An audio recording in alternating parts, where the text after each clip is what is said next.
रतिपूर नावाचं एक खूपच सुंदर गाव होतं, जिथे एक पण माणूस गरीब नव्हता. एक दिवस या गावाच्या किनाऱ्यावर एक माणूस राहायला येतो आणि एक तुटलेल्या जुन्या घराचा वापर करायला लागतो आणि मग तो प्रधानकडे काम मागण्यासाठी जातो. अरे भाऊ, नवीन वाटतोय, कुठनं आलाय? अरे मी तर शेजारच्याच एका गावात राहत होतो. आता विचार करत आहे की इथे बसून जाऊ. अच्छा, पण तिथे राहशील कुठे?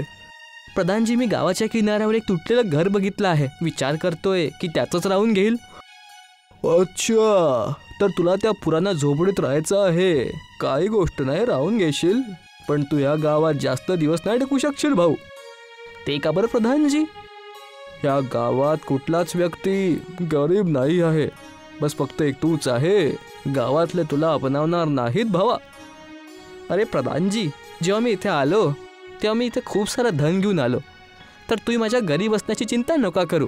मी ते पुराणं घर नव्या तरीकेनं बनवून टाकणार.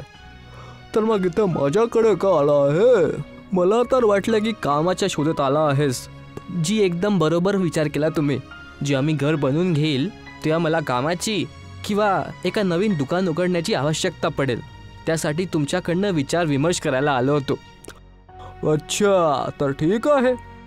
माझीच जमीन पडलेली आहे का बाजारात, तर तू तीच विकत घेऊन घेशील. आणि घर बनवण्यासाठी लोक कुठून मिळतील? ते तर गावाच्या बाहेरून बोलवावं लागतील. तू चिंता करू नको. आजचा दिवस त्या घरात काढ. मी उद्या झाल्यावरच त्यांना तिकडे पाठवून देईल. जी प्रधानजी, जे तुम्ही म्हणाल. असं बोलून लच्छू आपल्या घराकडे निघून जातो आणि प्रधान हसायला लागतो. संध्याकाळ झाली आणि प्रधानच्या घरामध्ये 2 लोक आली. ललित आणि मोहित, एक नवीन काम आलंय. कसलं काम प्रधानजी? ह्या गावाच्या किनाऱ्यावर जे जुनं घर आहे तिथे एक नवीन माणूस आला आहे, लच्छू नावाचा. म्हणतो की धनपर्युक्त आहे, एक नवीन दुकान उघडू इच्छितो आणि सोबतच एक घर पण बनवायचं आहे त्याला. तर तुम्ही काय म्हणत आहात की आता आम्ही घर बनवू? मोहित, पूर्ण गोष्ट ऐक. त्यांनी म्हटलं की खूप धन आणलाय त्यांनी. काय प्रधानजी?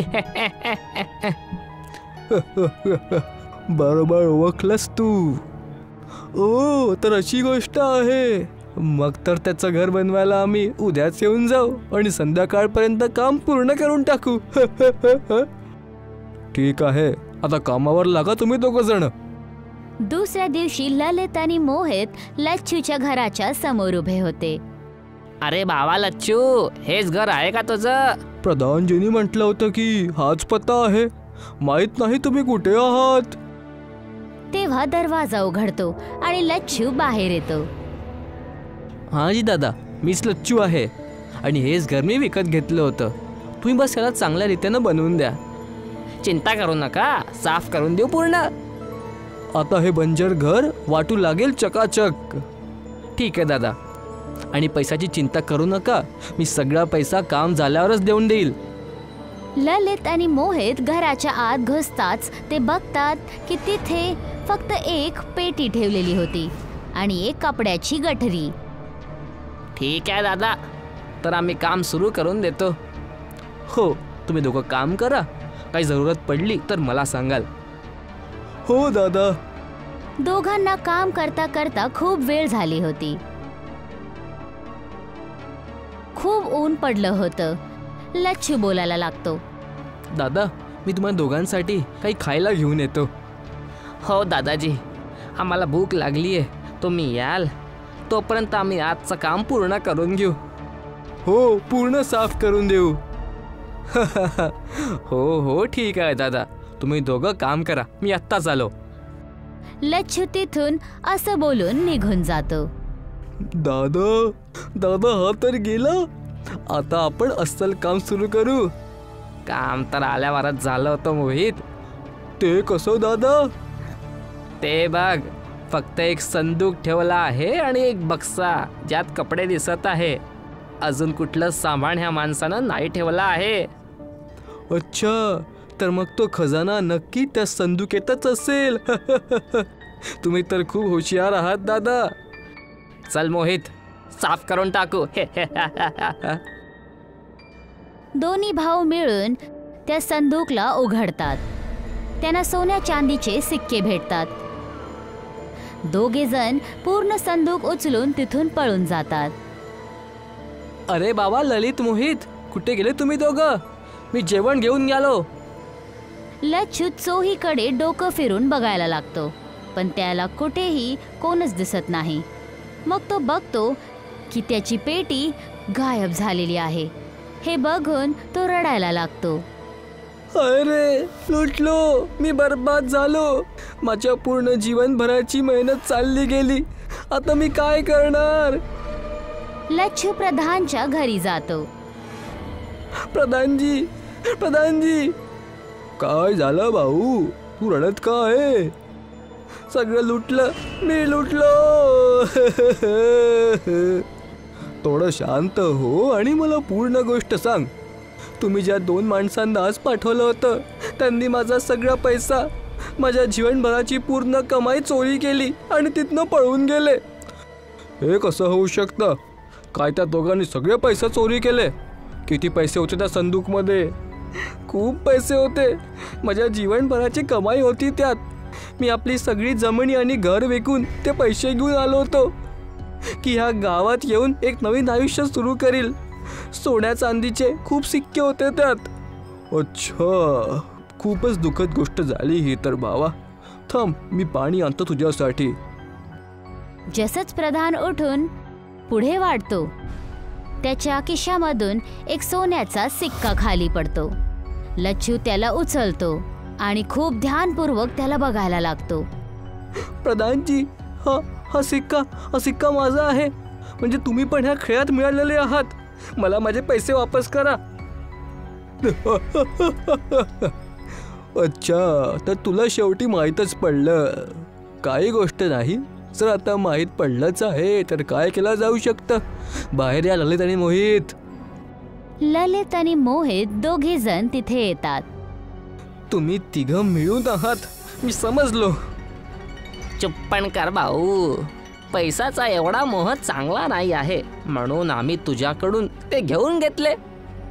हो बाबा लच्छू, उपकार केला आहे आम्ही तुझ्यावर, जगाच्या मोहापासून छुटकारा देऊन.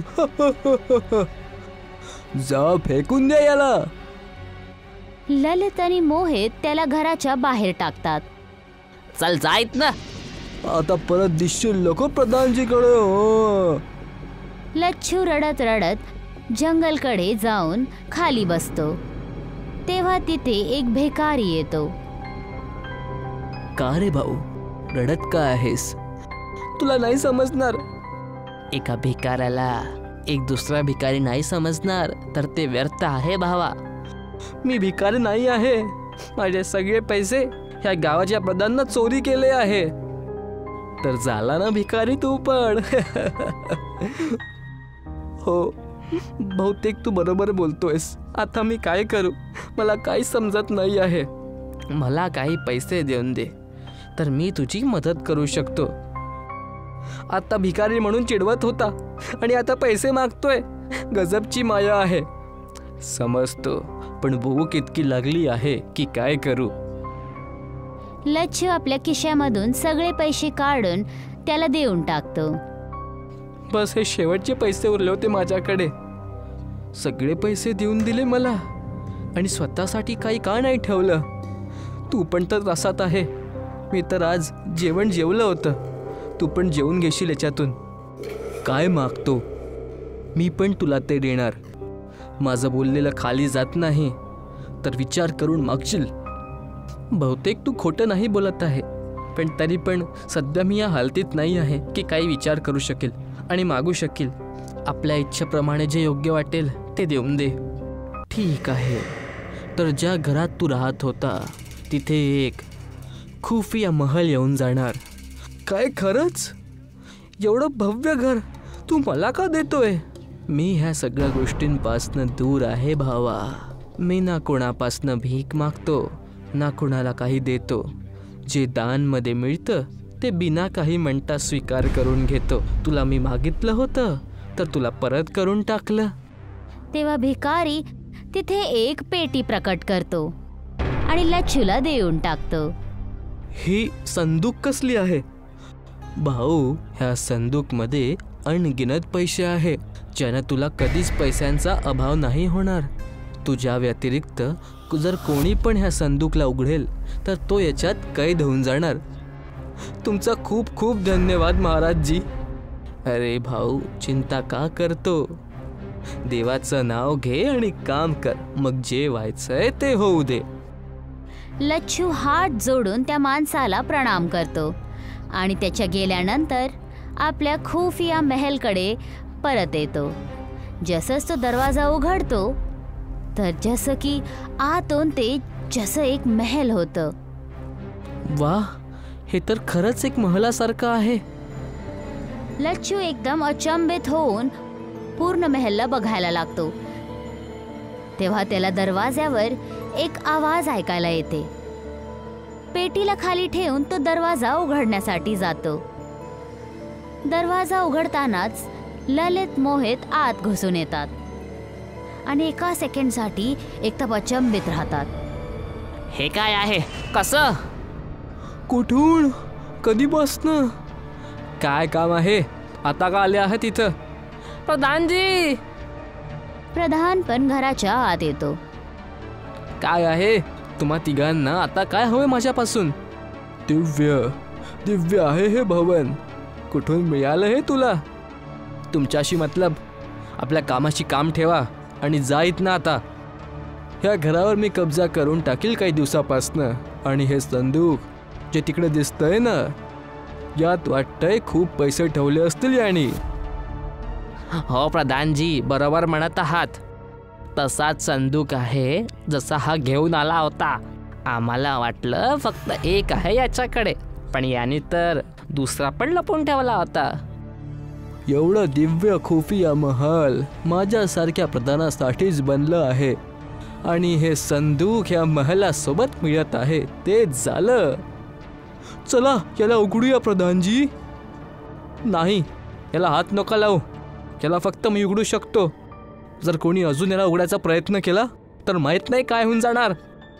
मूर्ख समजतोस का? लच्छूचं बोलणं काटून प्रधान, ललित आणि मोहित त्या पेटीला उघडायला जातात आणि जसंच ते त्या पेटीला उघडतात ती पेटी त्या तिघांना आत ओढून घेते. लच्छू त्या तिघांना बघतच राहतो आणि मग भीतीने ताबडतोब ती पेटी उघडून बघायला लागतो. त्या पेटीमध्ये फक्त हिरे आणि जवाहरातच होते आणि ते तिघेजण कुठे गेले ह्याचा कुठेच आत्तापत्ता नाही चालला. तेव्हापासून लच्छू आपल्या खुफिया महलमध्ये राहायला लागला.